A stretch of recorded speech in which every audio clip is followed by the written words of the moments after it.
નમસ્કાર વિદ્યાર્થી મિત્રો, તમારું હાર્દિક સ્વાગત છે એજ્યુકેશન ઇન ગુજરાતી ચેનલ પર.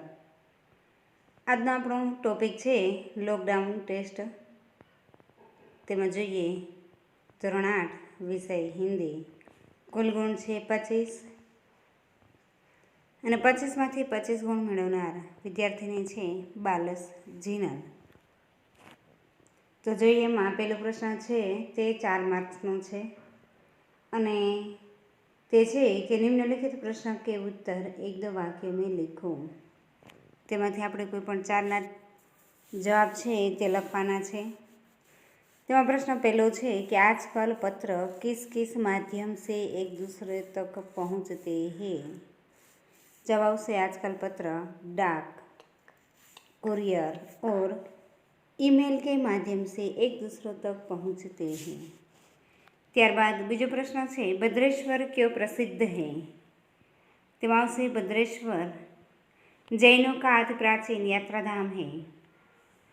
ત્રીજું कच्छ के गांधीधाम नगर की क्या विशेषता है. તેમાં જવાબ આવશે गांधीधाम औद्योगिक कारखाने का नगर है. यहाँ सिंधी प्रजा पाकिस्तान से आकर बस गई है.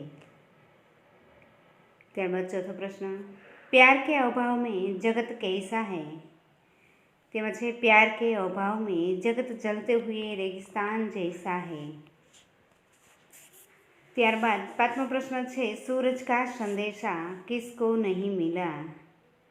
જે उजियाला धन संपन्न लोगों के घरों में बंदी है. ત્યારબાદ જોઈએ પ્રશ્ન બીજો दिए गए संदेशा व्यवहार के चित्र देखिए और 2-2 वाक्य चित्र के बारे में लिखिए. तो पहलू है आजकल टेलीफोन संदेशा व्यवहार का श्रेष्ठ साधन है. अब तो मोबाइल और इंटरनेट की सुविधा भी हो गई है. इनसे संदेशा व्यवहार में अद्भुत प्रगति आ गई है. ત્યારબાદ જોઈએ संदेशा व्यवहार की परंपरा पुरानी है. पुराने ज़माने में प्रशिक्षित कबूतरों द्वारा पत्राचार होता रहता था.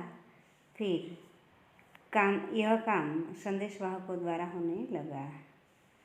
ત્યારબાદ જોઈએ निम्नलिखित में से रिक्त स्थानों की पूर्ति कीजिए. તેમાં પહેલું हाजीपुर में पीर का मजार है. ત્યારબાદ બીજી ખાલી જગ્યા છે सूरजबारी से कच्छ की यात्रा पूर्ण होती है. ત્રીજી अब भी हरी भरी धरती है, ऊपर नील वितान है. ત્યારબાદ ચોથું हर उदास आंगन का हक हो खिलती हुई बहार पर. ત્યારબાદ प्रश्न ત્રીજો निम्नलिखित में सही विकल्प का क्रमानुसार प्रश्न के सामने दिए गए कोष्टक में लिखो. તેમાં પહેલું છે કંડલા क्या है. તેમાં આવશે બંદરગાહ. ત્યારબાદ બીજો પ્રશ્ન છે कच्छ के 72 जिनालय कहाँ है. जवाब આવશે ए માંડવી में. ત્યારબાદ ત્રીજું જોઈએ મજબૂર कौन है. તેમાં આવશે डी दीपक. ત્યારબાદ ચોથું प्यासी कौन है. जवाब આવશે सी चट्टान.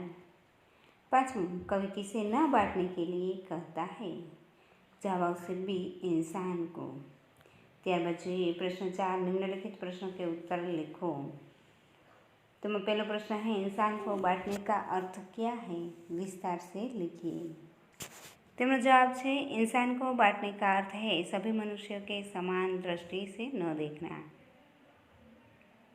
आज ऊंच नीच जाति पाति गोरा काला आदि भेद कर लोगों में अलगाव की भावना पैदा कर दी गई है.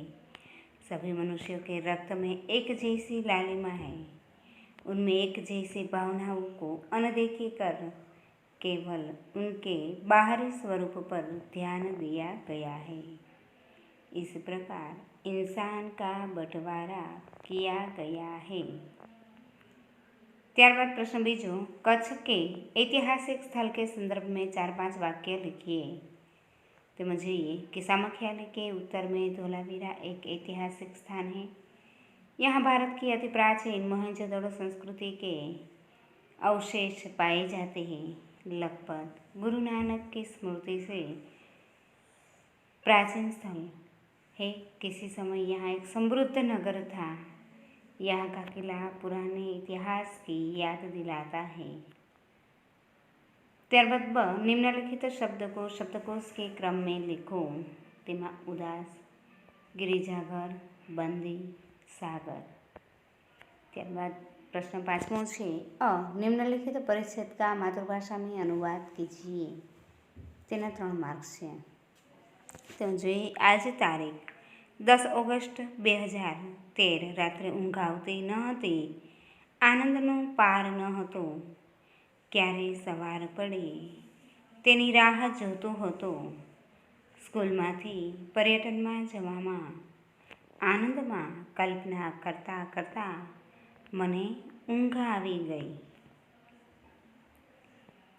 ત્યારબાદ બ दिए गए शब्दों के आधार पर वाक्य बनाइए। તેના પણ 2 માર્ક્સ છે। તેમાં જોઈએ પેલું આયકર। તેમાં છે આયકર छिपाना अपराध है। ત્યારબાદ બીજું છે प्रभारी। તેમાં છે उसने सूचना विभाग के प्रभारी का पद संभाला। थैंक यू विद्यार्थी मित्रों।